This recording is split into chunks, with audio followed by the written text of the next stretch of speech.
नरेंद्र कुमार जैन, श्रीमती मधु जैन, पुत्र पुत्रवधू नितिन, श्वेता जैन, नितेश जैन, अर्चना जैन, निखिल, सान्या जैन, पौत्री परी, सिया, पौत्र पर्व, महावीर नगर, जयपुर।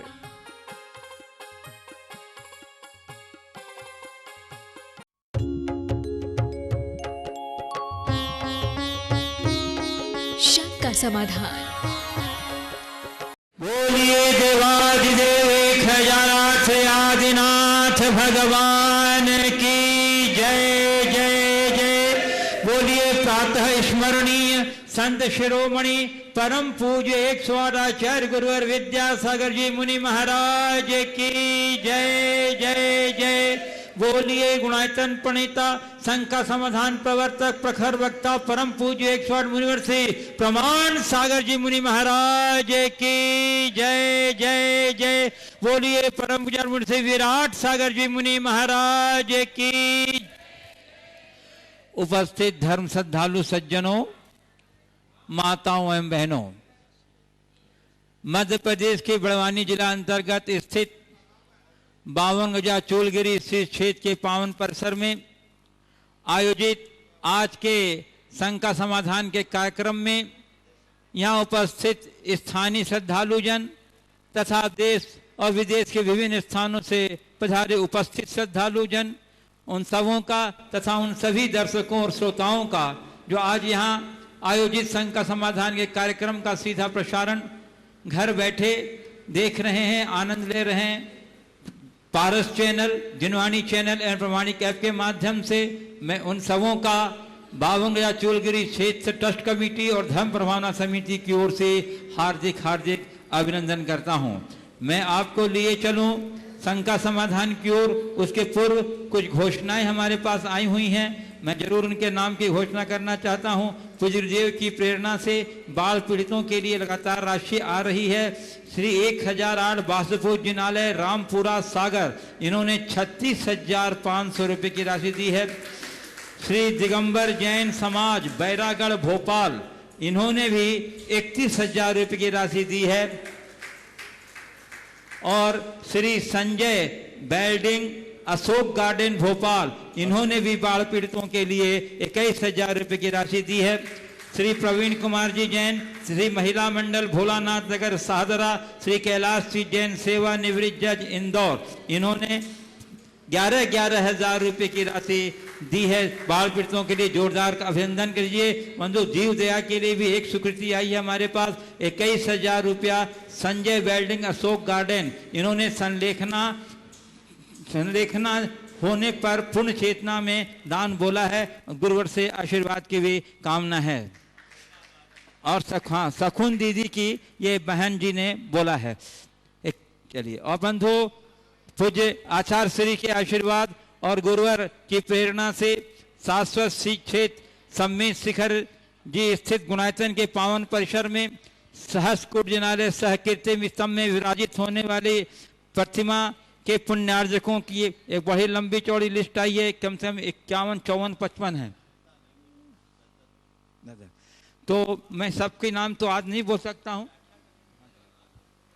चलिए, तो 1,21,000 रुपये की राशि देकर इन्होंने एक प्रतिमा स्थापित करने की अपनी स्वीकृति प्रदान की है। सबों को बहुत बहुत साधुवाद। श्री सुरेश कुमार जी जैन, श्रीमती संध्या जैन पठारी, श्रीमती मदन लाल जैन, श्रीमती शकुंतला जैन पवन साड़ी वाले दिल्ली, श्री खेमचंद जी, शीलचंद जी जैन, श्रीमती शशि जैन अशोक नगर, श्री विमल जैन पुत्र स्वर्गीय धन्ना लाल जैन अशोक नगर, श्रीमती अनिता जैन धर्मपत्नी श्री राकेश जैन अशोक नगर, श्री रविकांत कांसल श्रीमती अनिता कांसल अशोक नगर, श्रीमती शशि जैन धर्मपत्नी श्री नरेंद्र कुमार जैन अशोक नगर, श्री सोमचंद जैन श्री राजेंद्र कुमार जैन अशोक नगर, श्री पवन कुमार जैन श्रीमती किरण जैन अशोक नगर, श्री सुरेश कुमार जैन श्रीमती चंदाबाई जैन अशोकनगर, श्रीमती शकुंतला जैन धर्मपत्नी लेट शिखर चंद जैन भोपाल। इन सबों ने एक एक प्रतिमा 1,21,000 रुपए की राशि देकर के प्रार्थना कर स्वीकृति दी है। जोरदार करतध्वनि से अभिनंदन दिए। और एक अभी अभी हमारे पास स्वीकृति आई है हिमांशु हेमा जैन पाटनी विदेही शिकागो से। हिमांशु हेमा जैन पाटनी विदेही शिकागो से एक प्रतिमा। और श्रीमती कंचन देवी जैन धर्मपत्नी स्वर्गीय धन्नालाल जी पाटनी लहरिया टोला गया बिहार। अनुराग जैन, अलका जैन, रूप रानी जैन, अर्पित जैन परिवार कानपुर उत्तर प्रदेश। सौभाकांक्षी तिसला चंदनवाला, अक्षय आयुष, तनीश जैन औरंगाबाद महाराष्ट्र। श्री एस.सी. जैन, श्रीमती मंजू जैन, मयंक जैन, श्रीमती मनाली, रितेश जैन, रायना जैन, साईनाथ कॉलोनी इंदौर। इन सबों ने एक एक प्रतिमा की स्वीकृति दी। जोरदार करतध्वनि से अभिनंदन। और मैं आपको लिए चलूं शंका समाधान की ओर। एक और है, उसके पूर्व हम लोग सभी सामूहिक रूप से पूज्य गुरुदेव के मुखारबिंद से उनका आशीर्वाद ग्रहण करके आगे चलेंगे। हाथ जोड़िए, मस्तक झुकाइए, बोलिए मेरे साथ, नमोस्तु गुरुदेव, नमोस्तु गुरुदेव, नमोस्तु गुरुदेव। हे गुरु, श्रीमती प्रथम प्रश्न के लिए मैं आमंत्रित कर रहा हूं। बंधुओं, आज हमारे बीच गुणायतन की शिरोमणि संरक्षिका श्रीमती आशा पांड्या जी यहाँ उपस्थित हैं परिवार के साथ। मैं उन्हें सब परिवार आमंत्रित कर रहा हूं कि वे पधारें और गुरुवर्ग के चरणों में श्रीफल भेंट कर आशीर्वाद ग्रहण करें। और स्थानीय कमेटी के अध्यक्ष श्री पवन जी दोषी और उनके साथ आ जाइए। और श्रीमती चंद्रकला जी पाटनी गुणायतन ट्रस्टी रांची, उनसे मैं अनुरोध करूंगा कि श्रीमती आशा जी पांड्या और उनके साथ जो परिवारजन लोग आए हैं उनका भावभीनी अभिनंदन कीजिए।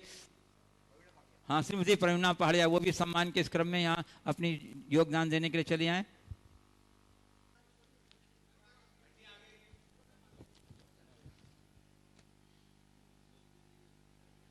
बंधुओं, ये गुरुदेव के चरण का प्रताप है कि गुरुदेव के चरण प्रताप से देश की कई जानी मानी हस्तियां यहाँ नित्य प्रति गुरुदेव के पावन दर्शनार्थ और उनके पावन चरण रथ को अपने मस्तक झुरा करने के लिए आते हैं। उसी क्रम में श्रीमती आशाराम जी पांड्या धर्मपत्नी श्री महेंद्र जी पांड्या जो न्यूयॉर्क में स्थित हैं, अभी इंदौर में रहते हैं।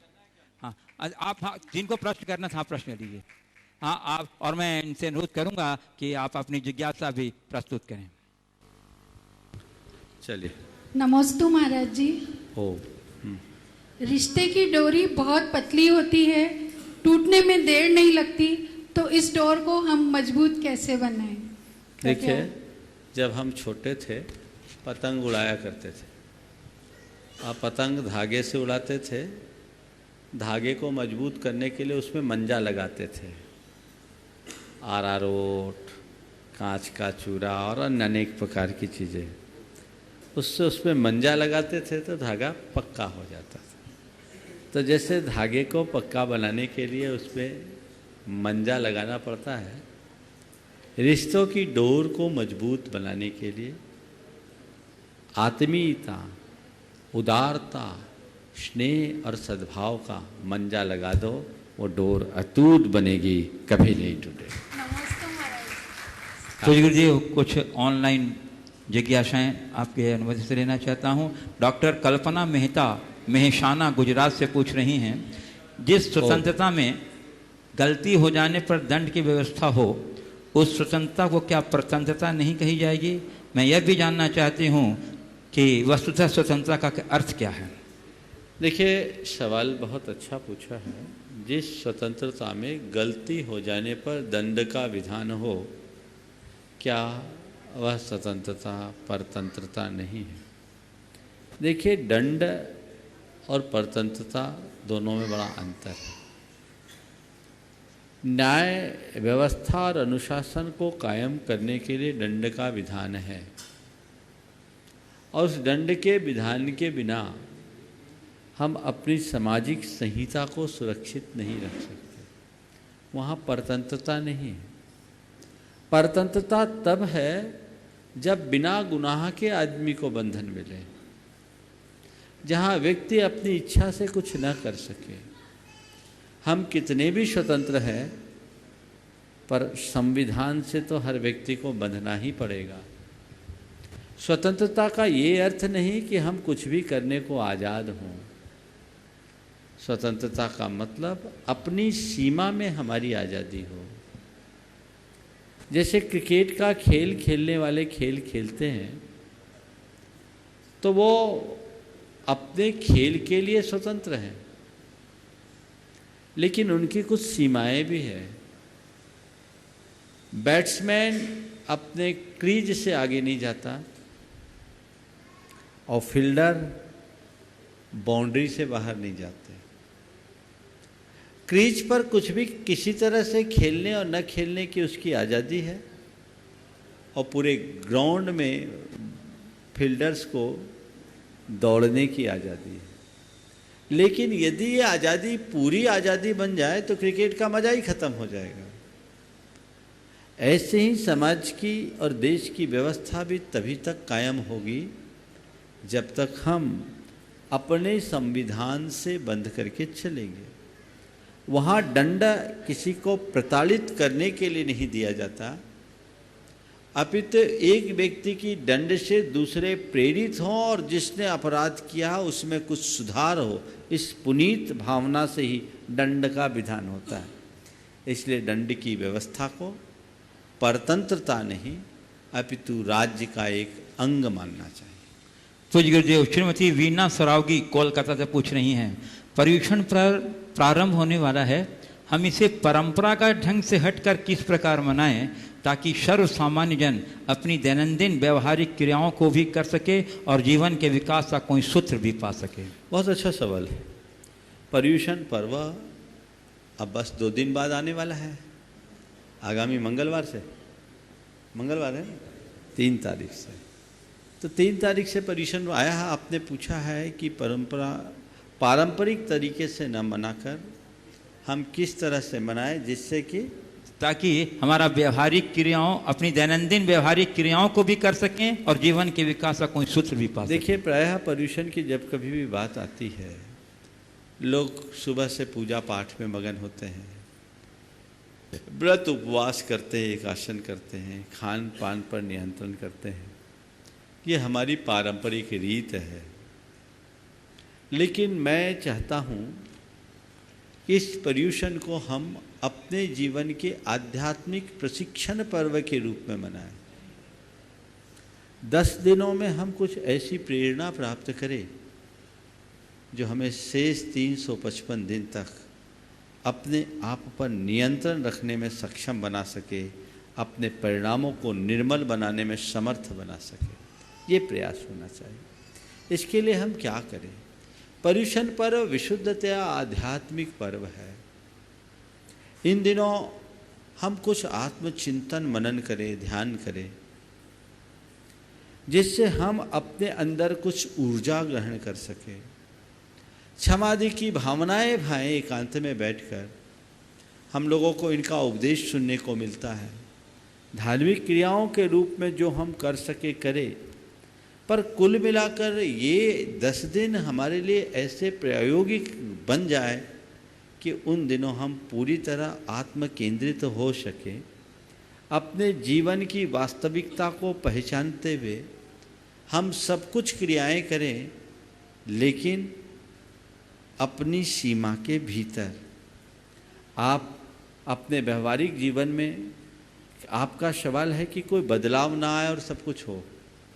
विचारों में तो बदलाव आना चाहिए, हमारी सोच में बदलाव आना चाहिए। हम क्षमा का प्रवचन भी सुन लेते हैं, क्षमा की पूजा भी कर लेते हैं, और पूजा करते करते भी क्रोध कर लेते हैं। तो इसका क्या अंतर? ये 10 दिन का पर्यूषण पर्व मेरे मन के प्रदूषण का निवारण करे, ये प्रयास करो। कोई जरूरी नहीं कि आप 5 पूजा करो तभी आपका पर्यूषण पर्व होगा। मन का प्रदूषण निकल गया, हमारा पर्यूषण हो गया। विचारों में निर्मलता ले आए, हमारा पर्यूषण हो गया। कई लोगों की अपनी दैनंदिन व्यस्तताएं होती हैं, उनके पास इतना समय नहीं कि 10, 11, 12 बजे तक मंदिर में समय दे सके। कोई बात नहीं, आत्म संयम लाइए, अपने विचारों में और जीवन शैली में थोड़ा बदलाव घटित कीजिए। और उसके लिए प्रयोग आप ये कीजिए, सुबह से भावना योग कीजिए। यहाँ भावना योग होगा, संभवतः आपको घर बैठे उसका लाइव प्रसारण देखने को मिलेगा। भावना योग से आप अपने मन को रिचार्ज कीजिए। भगवान की पूजा भी आप कीजिए, एक पूजा कीजिए पर भावों से भरकर कीजिए, और 10 दिन के लिए कम से कम अपने आवेग संवेग पर नियंत्रण रखने का संकल्प लीजिए। मैं इन 10 दिनों के लिए अपने परिणामों को यथासंभव निर्मल रखूंगा। 10 दिनों में किसी पर क्रोध नहीं करूंगा, झुंझलाऊंगा नहीं। 10 दिनों तक मैं किसी से दुर्व्यवहार नहीं करूंगा। मेरे साथ यदि कोई व्यक्ति दुर्व्यवहार भी करता है तो मैं उसका प्रतिवाद नहीं करूंगा। अपने हृदय में पवित्रता और सरलता को विकसित करूंगा। लोभ लालच पर मैं यथासंभव अंकुश रखूंगा। जीवन में जितना बने संयम और सात्विकता को अपनाऊंगा। रोज़मर्रा की जिंदगी की तरह न जी करके मैं कुछ बदलाव लाऊंगा। बहुत सारी बातें हैं जो शिविर के पहले दिन मैं आप सबको बताऊंगा, जो हर साल बताता हूं, लेकिन कुछ परिवर्तन मेरे भीतर दिखना चाहिए कि हो रहा है। आप लोगों से अभी कह रहे हो कि हमारा पर्युषण पर्व आने वाला है। श्वेतांबर परंपरा का पर्युषण पर्व अभी चालू है। अभी आप कह रहे हैं आने वाला है, फिर बाद में कहोगे पर्युषण चल रहा है, और पूरा होने के बाद अभी हम पर्युषण मना कर आए हैं। मैं कहता हूँ आने वाला है ये तो आप कहो, लेकिन बाद में आपको कहना ना पड़े कि पर्युषण चल रहा है, अपितु आपके आचरण को देखकर लोग समझ ले, अरे भाई इनका पर्युषण चल रहा है। इनकी दिनचर्या आम दिनों से हट के हो गई है। इनके आचार विचार व्यवहार में, खान पान में, सब में परिवर्तन हो गया है। ये आप दुकान में रह कर के भी, दफ्तर में रह कर के भी कर सकते हैं। जितना संयम और सादगी को आप अपना करके चलेंगे वो आपके जीवन की बेहतरी का उतना ही आधार बनेगा। पूज्य गुरुदेव, सुप्रिया अंशुल दुबे सीए सतना से पूछ रही हैं, चींटी हमेशा चलती रहती है, लाइन से चलती है और सामने से आती चींटी से गले मिलती है, बात करती है, लेकिन मनुष्य में ऐसे सद्गुण का अभाव देखने को मिलता है, ऐसा क्यों? यही तो बात है। कहने को मनुष्य प्रकृति की सर्वश्रेष्ठ कृति, लेकिन देखते हैं कि जगत के अन्य प्राणियों की तुलना में मनुष्य की स्थिति दिनों दिन ठीक नहीं होती। उसको ठीक करना चाहिए। हमें चींटियों से अनुशासन का पाठ सीखना चाहिए। और अब मैं स्थानीय उपस्थित 5 मिनट ऑनलाइन और हाँ लीजिए। पूज्य गुरुदेव, विनोद कासलीवाल मालेगांव महाराज से पूछ रहे हैं कि व्यवहारिक मूल्य, पारमार्थिक मूल्य, धार्मिक मूल्य एवं आत्मिक मूल्य, इनमें परस्पर क्या संबंध और क्या अंतर है? व्यवहारिक मूल्य, पारमार्थिक मूल्य, धार्मिक मूल्य और आत्मिक मूल्य, इनमें परस्पर क्या संबंध है? देखिए, व्यवहारिक मूल्य, धार्मिक मूल्य, पारमार्थिक मूल्य और आत्मिक मूल्य बिल्कुल अलग अलग क्षेत्र के हैं। व्यवहारिक मूल्यों से व्यवहार चलता है। हम अपने व्यवहार को चलाने के लिए जो कुछ भी करते हैं व्यवहारिक मूल्य होता है, और व्यवहारिक मूल्य में हमारी व्यवहार कुशलता निर्भर करती है। लोग व्यवहार को चलाने के लिए लोगों को अपने व्यवहारिक मूल्यों को तवज्जो देना होता है और उसके अनुरूप वे सारे के सारे काम करते हैं। हमें उस पर ध्यान दे करके चलना चाहिए।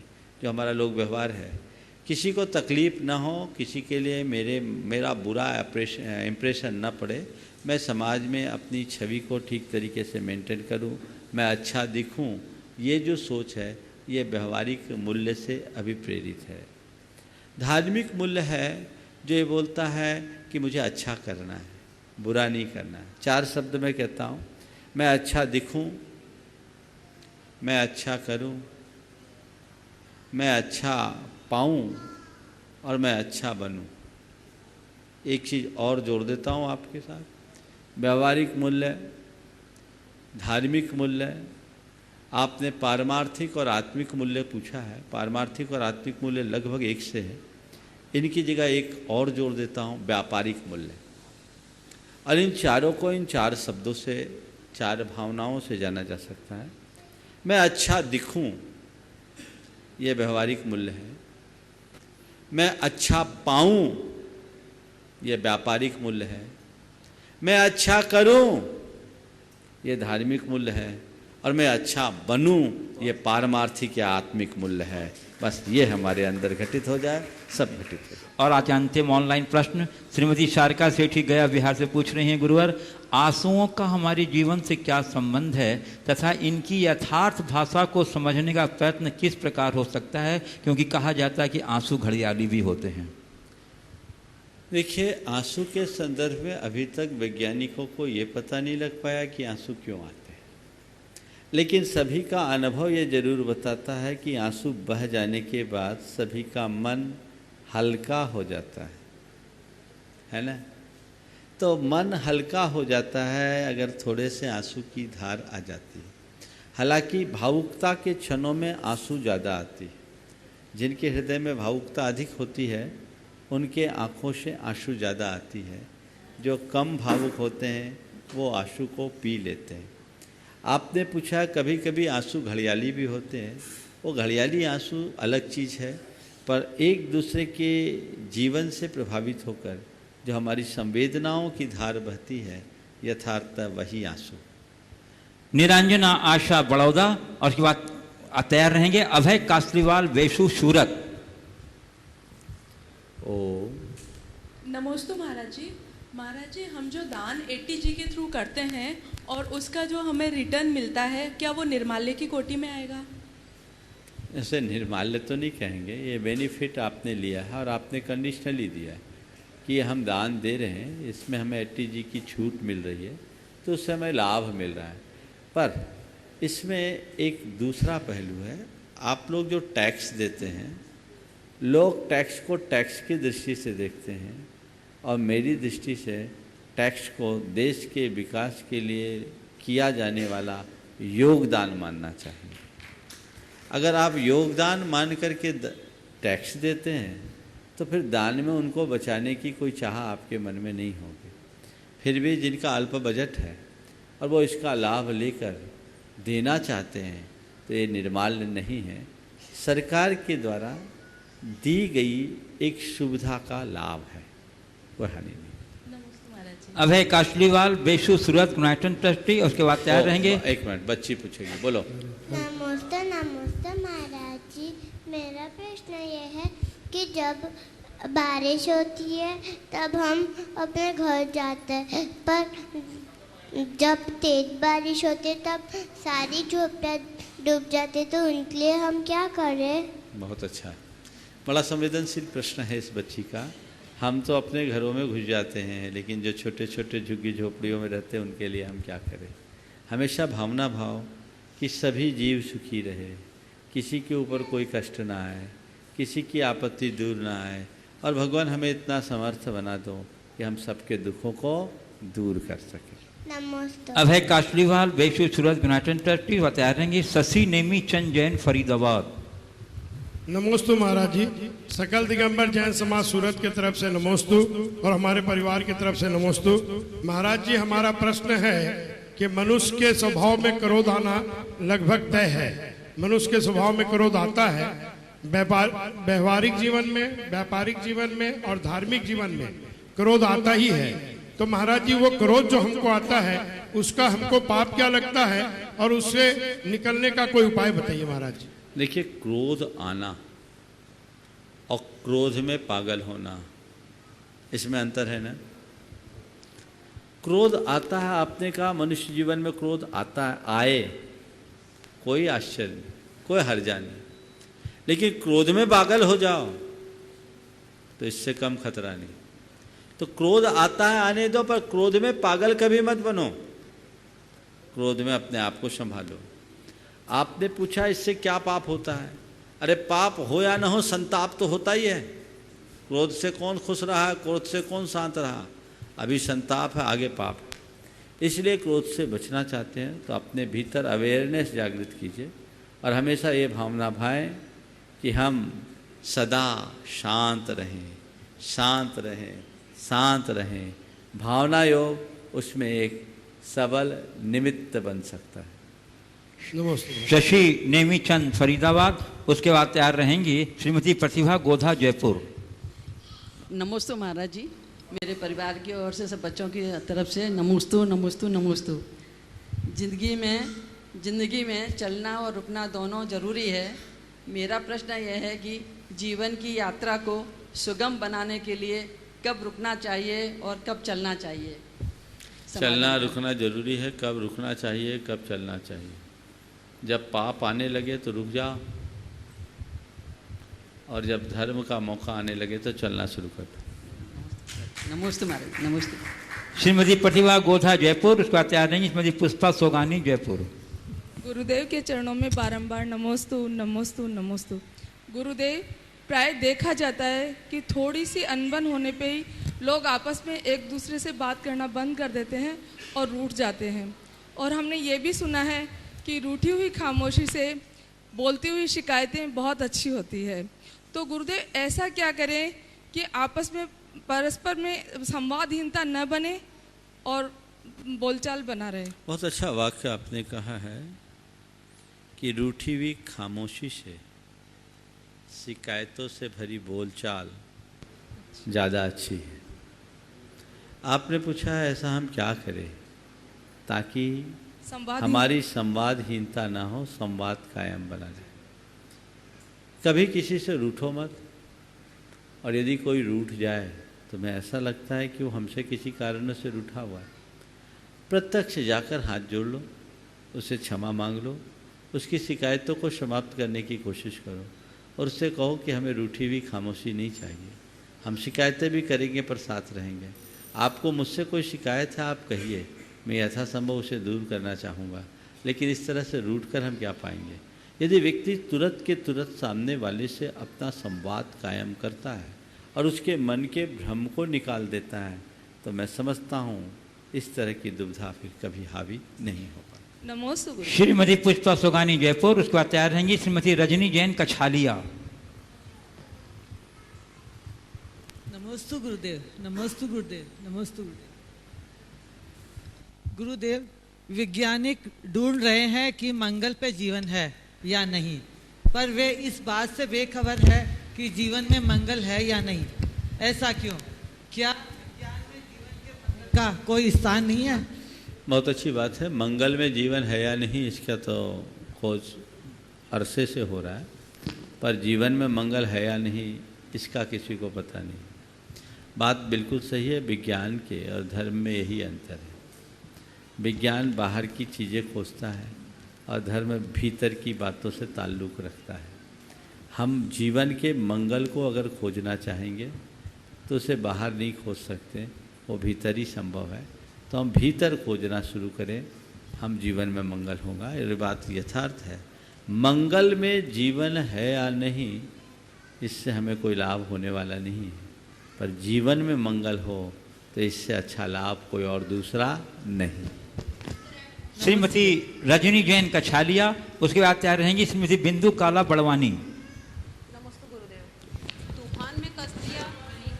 तूफान में कश्तियाँ और अहंकार में अस्थियाँ जीते दी डूब जाती है, किंतु इंसान की प्यास कभी नहीं बुझती। तो गुरुवर, हम ऐसा क्या प्रयास करें कि हम अपने को हर समय स्थिर रख सकें? तूफान में कश्तियाँ और अहंकार में अस्थियाँ जीते जी डूब जाती है।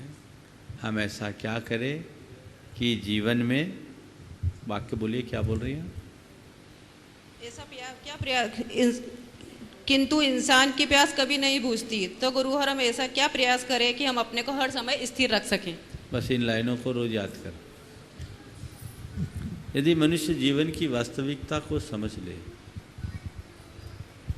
तो उसके जीवन में फिर कभी इस तरह की दुविधा नहीं आ सकती। हमारे साथ एक बड़ी विडंबना है कि हम जीवन के अंतिम क्षणों तक अपने जीवन की वास्तविकता को समझने का प्रयास नहीं कर पाते। काश हम उसे समझने की कोशिश करें। ये लाइनें हैं जो हमारे लिए एक बड़ी प्रेरणा, उन प्रेरणा को आत्मसात करके हम अपने जीवन में बहुत बड़ा बदलाव घटित कर सकते हैं। श्रीमती बिंदु काला बड़वानी, तैयार रहेंगी श्रीमती प्रवीणा पहाड़िया बड़वानी, अध्यक्षा निमाल महिला मंडल। हे गुरुवर, नमोस्तु। गुरुवर, हर वार के साथ एक वार और आता है, उसे कहते हैं परिवार। परिवार सामाजिक जीवन का एक अनमोल तोहफा है। लेकिन आजकल परिवार बिखरता जा रहा है। तो गुरुवर हम ऐसा क्या करें कि हमारे परिवार को मान सम्मान के साथ, हमारा मान सम्मान के साथ, हर वार के साथ हम परिवार के साथ बीते, हमारा हर वार के साथ हम हमारा परिवार टिके रहे, परिवार के साथ हम जी सकें, ऐसा हम क्या करें? कुछ मत करो, एक दूसरे पर वार करना बंद कर दो, परिवार अपने आप खड़ा है। नमस्ते। श्रीमती प्रवीणा पहाड़िया बड़वानी और उसके बाद तैयार रहेंगी रिमी पीयूष भारिल नागपुर। गुरुदेव नमोस्तु। खूबी और खामी दोनों ही होती है हर इंसान में। खूबी और खामी दोनों ही होती है हर इंसान में। जो तराशता है उसे खूबी नज़र आती है और जो तलाशता है उसे खामियां नज़र आती है। तो गुरुदेव हम अपना नज़रिया किस तरह से रखें कि खामियों को तलाशने की जगह खूबियों को ही तराशने में लगाएं? हमें दोनों काम करना, खुद को तलाशे, औरों को तराशे। हम अगर औरों की खूबी देखेंगे उन्हें तराशेंगे, अपनी खामी देखेंगे तो खुद को तलाशेंगे। जब हम खुद की खामियां देखना शुरू करेंगे, तलाश कर अपने जीवन की खूबी विकसित कर पाएंगे। और यदि हम औरों की खामी को देखेंगे तो अपनी खूबियों को खो देंगे। नमोस्तु। रिमी पीयूष भारिल नागपुर। नमोस्तु महाराज श्री जी, नमोस्तु। शंका समाधान में हाजिर जवाब हो, गुरुवर प्रमाण सागर तुम लाजवाब हो। नमोस्तु महाराज श्री जी। महाराज श्री जी, मेरा प्रश्न है, ख्वाहिशों की दौड़ भी अजीब है जिंदगी में। जीत जाओ तो रिश्ते पीछे छूट जाते हैं और हार जाओ तो अपने पीछे छूट जाते हैं। तो ऐसी स्थिति में मन की स्थिति को कैसे मजबूत रखें कि ना रिश्ते छूटे और ना जिंदगी रूठे? बस ख्वाहिशों के दौड़ में न जीतो न हारो। ख्वाहिशों को के पीछे पड़ने की जगह ख्वाहिशों को अपने पीछे छोड़ दो, हार और जीत दोनों खत्म हो जाएगी। Piyush Jain Nagpur, vivo company finance manager. नमस्ते महाराज जी। मेरा प्रश्न ये है कि जैसे पर्सनल लाइफ और प्रोफेशनल लाइफ दोनों में कैसे बैलेंस किया जाए, क्योंकि प्रोफेशनल लाइफ में काफ़ी प्रेशर रहता है, मतलब काम का, तो उस वजह से परिवार को थोड़ा समय नहीं दे पाते। तो कैसे मैनेज करें, थोड़ा सा मार्गदर्शन दें। देखिए, परिवार को प्रोफेशन में हावी मत होने दो और प्रोफेशन पर प्रभारी परिवार को हावी मत होने दो। जब दफ्तर जाओ तो घर को भूल जाओ और घर आओ तो अपने दफ्तर को भूल जाओ, दोनों बैलेंस हो जाए। तकलीफ तब होती है जब आप घर में भी दफ्तर घसीट लाते हैं, और उलझन तब आती है जब दफ्तर में घर घुस जाता है। एक सीमा रेखा होनी चाहिए। जितनी देर मैं दफ्तर में हूँ तब तक दफ्तर की भाषा का काम करूँगा। दफ्तर से बाहर आया, अब दफ्तर छूट गया, अब मैं घर में हूँ तो घर के साथ रहूँगा। फैमिली लाइफ, पर्सनल लाइफ को हम तभी संभाल पाएंगे। श्रीमती नीना गोधा बड़वानी, उसके बाद तैयार रहेंगे श्रीमती महेंद्रा जैन जसवंत नगर। नमस्ते गुरुवर। गुरुवर, सारी उम्र तो कोई जीने की वजह नहीं पूछता, लेकिन मरने के बाद सभी पूछते हैं कैसे मरे। ऐसा क्यों परंपराओं में होता है? बहुत अच्छी बात कही। सारी उम्र जिंदगी के बारे में कोई नहीं पूछता, लेकिन मरे तो ये जरूर पूछता है कि व्यक्ति कैसे मरे। बात सही है, हमें तो ये पूछना चाहिए कैसे जिए। हालांकि आपने थोड़ा ध्यान दिया हो तो ये अनुभव होगा, कोई हमसे मिलता है तो हम उससे यही पूछते क्या हाल चाल है। वो हमारी ज़िंदगी की तफ्तीश है, हम कैसे जिए। मरते समय ये जो हम पूछते हैं कैसे मरे, वो कैसे मरे इसके पूछने का केवल ये कारण है ताकि हम जान सके सामने वाले की अगली यात्रा कैसे होगी। मृत्यु एक प्रकार का प्रस्थान है जो इस जीवन से अगले जीवन तक पहुंचाने की कड़ी है। तो हम ये जानना चाहते हैं किसी की मृत्यु के विषय में पूछकर कि आगे वो कहाँ पहुंचा है। यहाँ जैसे जिया सो जिया, आगे अब उसे कैसा जीवन मिलेगा और वो कैसा जिएगा। इसलिए ये पूछना कि वो कैसा मरे कोई बुराई नहीं। जीते जी आदमी से पूछो क्या हाल है, और मरते समय ये पूछना कैसे मरे, ताकि हम अपने आप को संभालें और अपने जीवन को ठीक तरीके से जी सकें। नमस्ते। श्रीमती महेंद्रा जैन, जसवंत नगर।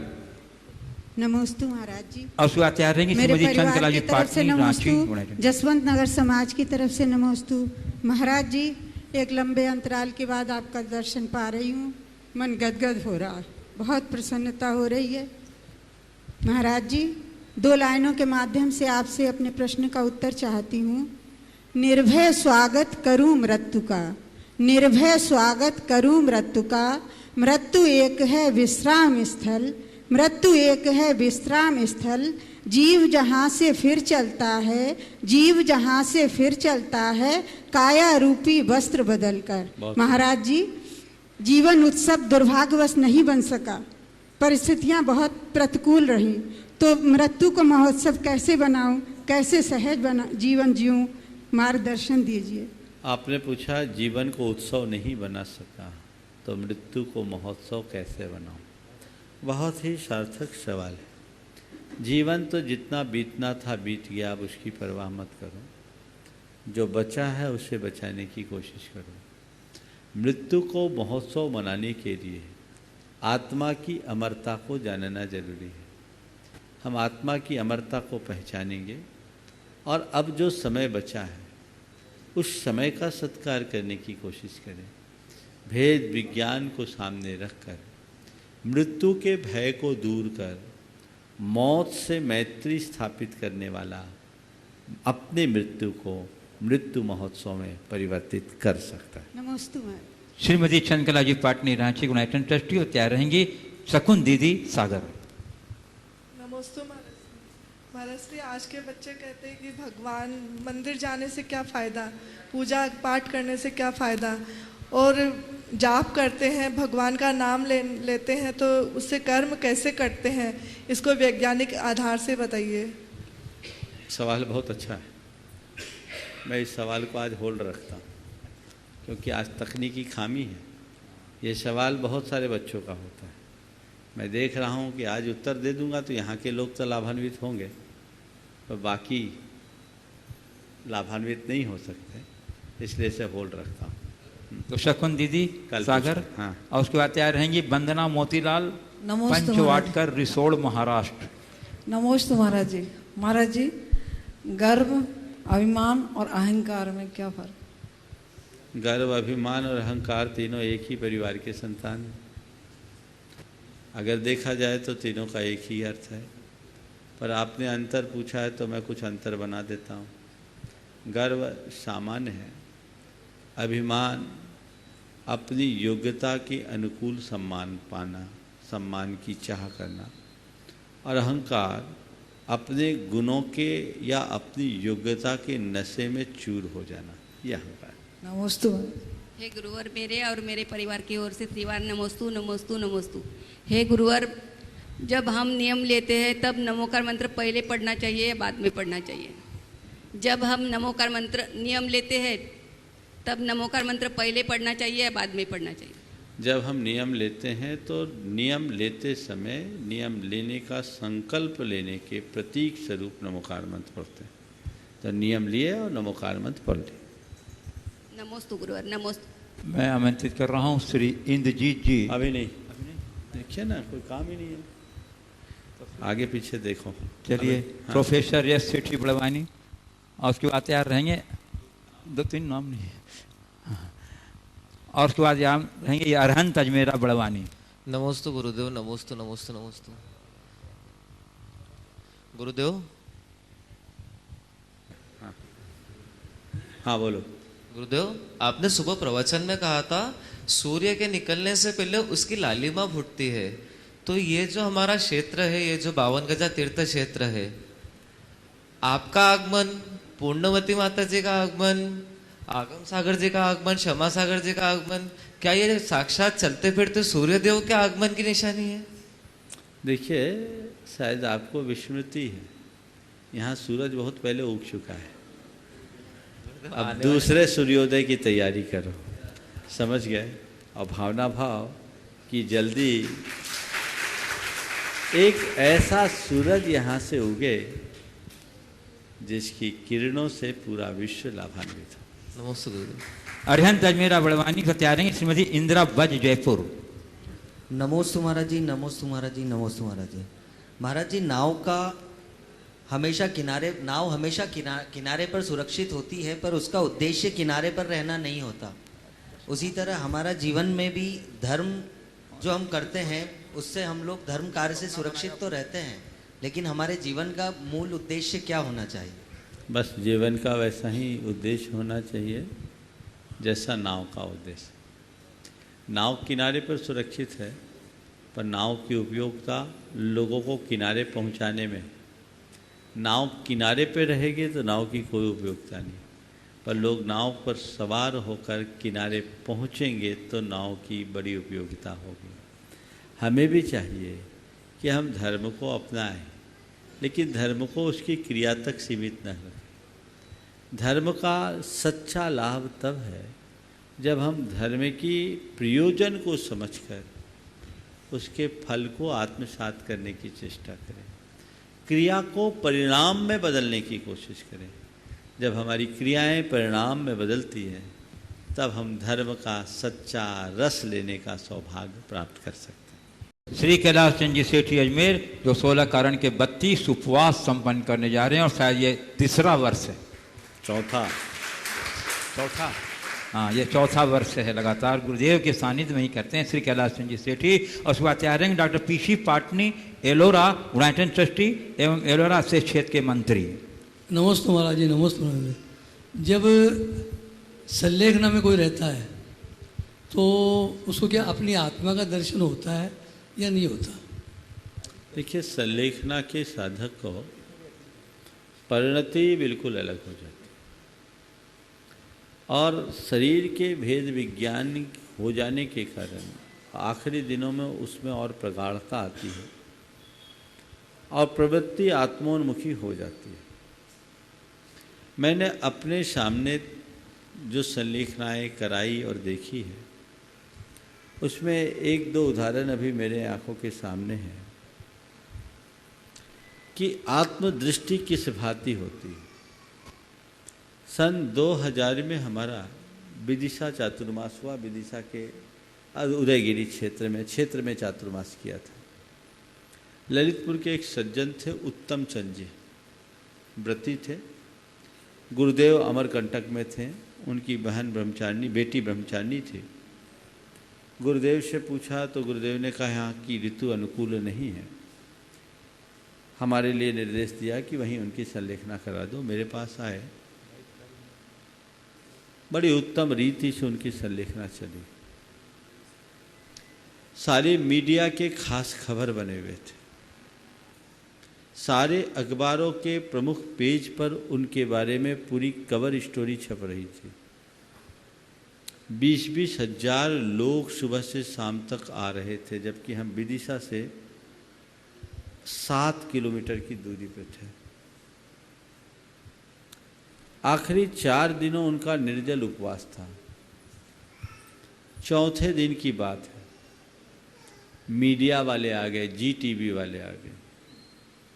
वो इंटरव्यू लेना चाहते थे। मैंने सोचा मिलवाता हूँ तो उनको विकल्प हो सकता है, और नहीं मिलवाता हूँ तो ये कुछ भी लिख देंगे, कुछ भी बोल देंगे, दुष्प्रचार कर देंगे। मैंने मीडिया वालों से कहा कि भैया देखिए, अभी वो साधना में है, उनसे हम आपको ज़्यादा बात नहीं करा सकते, उसकी कोई अनुमति हम नहीं देंगे। आप मुझसे बात कीजिए, मैं आपकी सभी प्रश्नों का सवाल दूंगा, उत्तर दूंगा, और उनसे केवल 2 प्रश्न करने की अनुमति मैं दूंगा, पर आप प्रति प्रश्न नहीं करेंगे। बोला ठीक है। मेरे से चर्चा के बाद मैं उनके पास ले गया। उन्होंने पूछा आपको कोई कष्ट तो नहीं है? पहला सवाल किया, आपको कैसा लग रहा है? आपको कैसा लग रहा है? ये शब्द सुनते ही उनके चेहरे पर अपार प्रसन्नता की लहर उमड़ पड़ी। शरीर एकदम क्षीण हो गया था और उन्होंने कहा बड़ा आनंद आ रहा है, ऐसा लग रहा है मानो सीधे परमात्मा का साक्षात्कार हो रहा है। फिर दूसरा सवाल किया, आपको कोई कष्ट तो नहीं? उन्होंने कहा, कैसा कष्ट? आत्मा को कष्ट कहाँ? ये सुबह लगभग 10 बजे की बात है। उसी दिन उनका नाम मैंने रखा था उल्लास सागर, बड़ा उल्लास था उनका। उसी दिन शाम को 4 दिन से शरीर में कुछ गया नहीं, थोड़ी गर्मी भी थी, तो बार बार वो पैर को ऊपर नीचे कर रहे थे। मैंने उन्हें एक कारिका सुनाई। बड़े समय सारी थे, अच्छे आध्यात्मिक साधक थे। जह कनय मग्गितव्यम पिकनय न चैदी कनय सहावम नतम परिचयदी। जह कनय मग्गितव्यम कनय सहावम नतम परिचयदी तह कमोदय तविदो नानी न जहदिदु नानितम। जैसे सोने को अग्नि से तपाए जाने पर सोना अपने स्वर्ण पने को नहीं छोड़ता अपितु और निखर उठता है, वैसे ही कर्म के उदय से उत्तप्त होने पर भी ज्ञानी अपने ज्ञान पने को नहीं छोड़ता। मैंने एक गाथा सुनाई और उसका अर्थ बताने के बाद पूछा, समझ रहे हो? उनने इशारा करके कहा, हाँ। मन में प्रसन्नता। फिर जो थोड़े बहुत पाँव को उठाने की क्रिया चल रही थी सब छोड़ दिया, एकदम सहज शांत। मैं थोड़े दूर बैठ गया और देखते देखते 15-20 मिनट बाद उसी प्रसन्नता के साथ उनने शरीर को छोड़ दिया।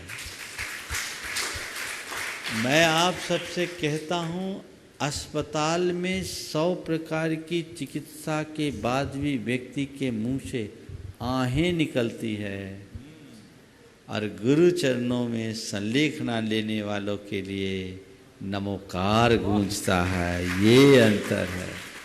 इसलिए एक भावना हर कोई भाव, मेरा अंत अस्पतालों में आहें भरते हुए न हो, मेरा अंत गुरु चरणों में नमोकार जपते हुए हो, बस यही भावना हो। डॉक्टर पीसी पाटनी एलोरा, और उसके बाद तैयार रहेंगे श्रीमती शारिका देवेन गोधा बड़वानी। महाराज जी नमस्तु नमस्तु नमस्तु। एलोरा की सभी समाज की ओर से नमस्तु। महाराज जी मेरा एक साधा प्रश्न है। महाराज जी जब संस्थाओं में काम करते हैं, जब पॉजिटिव लोग सोचने वाले रहते हैं तो हमारी टीम पूरी पॉजिटिव थी पहले, अभी भी है, लेकिन जब बहुत सारे हमने प्रोजेक्ट पूरे कर लिए महाराज जी, लेकिन अभी थोड़ा सा उसमें अंतर आया है। तो इसमें महाराज जी मेरा खुद का कुछ पुण्य कम पड़ता है या कैसा उसका? देखिए, काम करने वालों के सामने अगर रुकावटें और बाधाएं ना आए तो उसकी परीक्षा क्या हो? गुरुदेव ने बहुत अच्छी पंक्तियां एक बार बोली थी, उस पथिक की क्या परीक्षा जिसके पथ में सूल न हो, उस नाविक की क्या परीक्षा जिसमें धारा प्रतिकूल न हो। घबराइए मत। ये आपकी कर्मठता, कार्यकुशलता और नेतृत्व क्षमता की परीक्षा की घड़ी है। जब कभी ऐसी स्थिति आए, हताश होने की जगह अपनी ऊर्जा को और संगठित कीजिए, सकारात्मक दिशा दीजिए, दूनी शक्ति के साथ जुट जाइए, तो आज जो दुविधा है वो बदल जाएगी। लगे रहिए, लगे रहिए, लगे रहिए, खुद रास्ता मिलता है। अच्छा काम करने वालों के सामने चुनौतियाँ आती है, लेकिन उसमें इतनी क्षमता और कुशलता होती है कि हर चुनौती को एक उपलब्धि में बदल डालता है। डॉक्टर साहब, अगर इस तरह की चुनौतियाँ आप जैसे लोगों के सामने आती है, मैं समझता हूँ आप अपने बारे में नहीं पूछ रहे होंगे और किसी और के बारे में पूछ रहे होंगे, लेकिन जिनके सामने भी ऐसी चुनौतियाँ आए वो घबराए नहीं, उस चुनौती को चुनौती के रूप में स्वीकार करे और अपनी कुशलता से उसे एक उपलब्धि में परिवर्तित कर दे। कामयाबी का यही मंत्र है। नमस्कार। श्रीमती शारिका देवेन गोधा बड़वानी, तैयार रहेंगे राकेश कुमार जैन, नई दिल्ली। नमोस्तु महाराज जी, नमोस्तु नमोस्तु। पीयूष जैन, फिरोजाबाद। बोलिए। कैसे हो पाएगी अच्छे लोगों की पहचान? दोनों ही नकली हो गए, आंसू और मुस्कान। बहुत अच्छा। हाँ, पंक्तियाँ बहुत जोरदार है। हाँ बोलिए, पूछ क्या रही है? पंक्ति सब कुछ बोल रही है, बताने की जरूरत नहीं है। चलिए आगे। श्री राकेश कुमार जी जैन, दिल्ली। प्रश्न भी कभी कभी नकली हो जाते हैं। उसके बाद तैयार रहेंगे पीयूष जैन, फिरोजाबाद।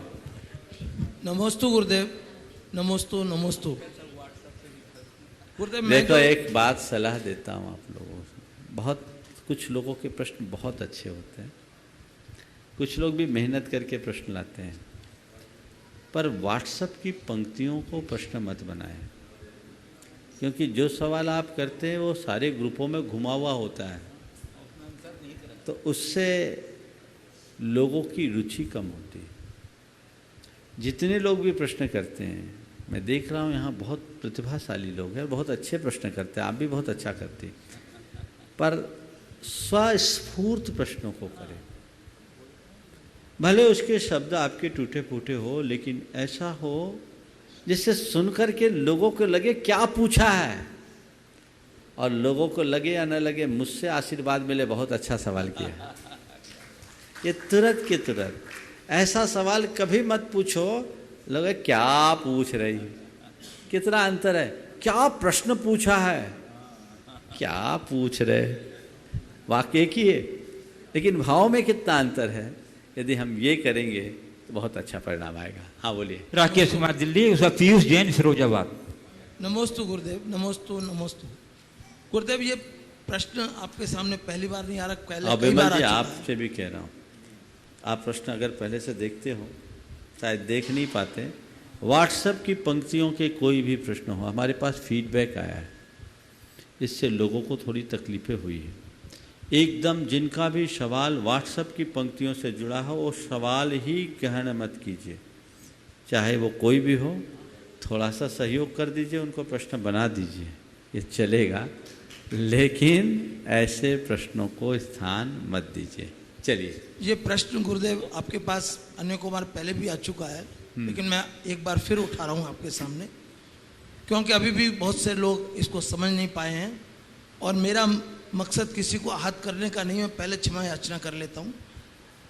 गुरुदेव, अभी भी बहुत सी जगह पर सबमर्सिबल पंप के जल से अभिषेक किया जाता है, तो उसके बंद करने का क्या वो होना चाहिए, और क्या उसकी वजह से पाप उन लोगों को लगता है जो कर रहे हैं? बहुत अच्छा प्रसंग आपने उठाया, ये प्रश्न नहीं प्रसंग है।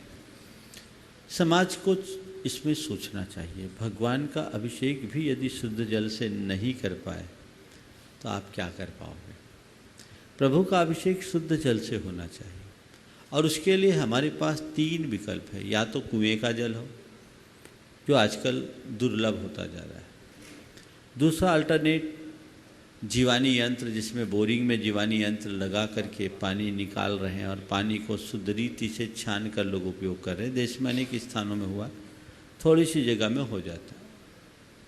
और तीसरा सबसे सरल उपाय, वर्षा के जल को संग्रहित कीजिए। हर मंदिर में एक छोटा सा टाका बना लीजिए, और कोई ज़रूरी नहीं कि आप अंडरग्राउंड ही बनाइए, ओवरहेड भी बना सकते हैं। आप लोग घरों में भी बना लीजिए। बारिश के जल को पान करने से आप अनेक बीमारियों से बचिएगा, क्योंकि आजकल पानी भी जहरीला हो गया है। आप घर के या मंदिर के छत पे, एक मंदिर में रोज कितना लगता है, 15-20 लीटर पानी अभिषेक पूजन के लिए लगता है। हाँ, गया में लग गया है, सब जगह लगा, देश में बहुत जगह लगा है, लोगों को लगाना चाहिए। ओवरहेड टैंक का सीधा उपाय है, घर की छत पर टैंक बना लीजिए, और उस टैंक के ऊपर पानी भरने के लिए एक छोटा सा सेट बना लीजिए, और सेट के सारे पानी को एक पनाले से जोड़ करके अपने टैंक में जोड़ दीजिए। उसमें बॉल्ब लगा करके बंद रखिए। जब पानी भरना हो तो उससे पहले घर की छप्पर को साफ़ कर लीजिए, और 10-5 मिनट पानी बह जाए, उसके बाद अपने बल्ब को खोलिए और अपने टंकी में भर लीजिए। आपका टैंक भर जाए तो आप वापस बॉल्ब बंद कर दीजिए, अब पानी थ्रू चला जाएगा। सीधा सरल सा काम है, और वो पानी आप सालों यूज कर सकते हैं, कभी ख़राब नहीं होगा।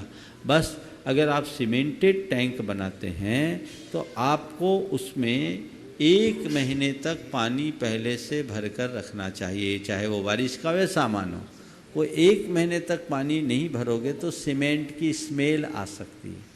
1 महीने 20 दिन तक अगर आपने उसमें पानी भर कर रखा तो वो जो कुछ भी उसकी स्मेल वगैरह सब समाप्त हो जाएगी, सीमेंट पूरी तरह पक जाएगा। फिर आप उस पानी को निकाल लीजिए और निकालने के बाद उसे पूरी तरह ड्राई कर लीजिए, बारिश होने पर भर लीजिए, आपको कोई कठिनाई नहीं होगी। और बरसात के जल को आप किसी भी टैंक में रखें, कभी उसमें न तो काई होगी न और कोई विकार होगा। बहुत सारे लोग बनाए हैं, तो अंडरग्राउंड में कठिनाई है, ओवरहेड में तो कहीं कोई दिक्कत नहीं। ऐसा प्रयोग सभी को करना चाहिए, उन्हें रंच मात्र भी प्रमाद नहीं करना चाहिए। इस प्रकार आज के इस सत्र को परम पूज्य गुरुदेव के चरणों में नमन अर्पित करते हुए मैं यहीं पर विराम दे रहा हूँ। बोलिए परम पूज्य आचार्य गुरुवर श्री विद्यासागर जी महाराज। बोलिए परम प्रमाण सागर जी मुनि महाराज की।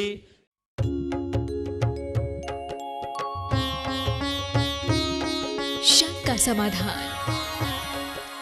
इस कार्यक्रम के पुण्यार्चक थे रमेश चंद्र जैन, रूपलता जैन, संस्थान मॉडल पब्लिक स्कूल एवं Jain model public school Palam Delhi. पुत्र इंजीनियर पीयूष जैन, पुत्र वधू शिखा जैन, पुत्र डॉक्टर चंद्रेश जैन, पुत्री इंजीनियर अंजू जैन, दामाद इंजीनियर अभिषेक जैन, पुत्री इंजीनियर संजू जैन, दामाद इंजीनियर संजीव जैन, पुत्री डॉक्टर हेमा जैन, दामाद डॉक्टर संजीव, पुत्री इंजीनियर रचना जैन, दामाद इंजीनियर अखिल अग्रवाल, पुत्री इंजीनियर सपना जैन, इंजीनियर दामाद प्रांशुल जैन, श्री शिखर चंद्र जैन, श्रीमती मंजू जैन, श्री नरेंद्र कुमार जैन, श्रीमती मधु जैन, पुत्र पुत्रवधू नितिन, श्वेता जैन, नितेश जैन, अर्चना जैन, निखिल, सान्या जैन, पौत्री परी सिया, पौत्र पर्व महावीर नगर जयपुर।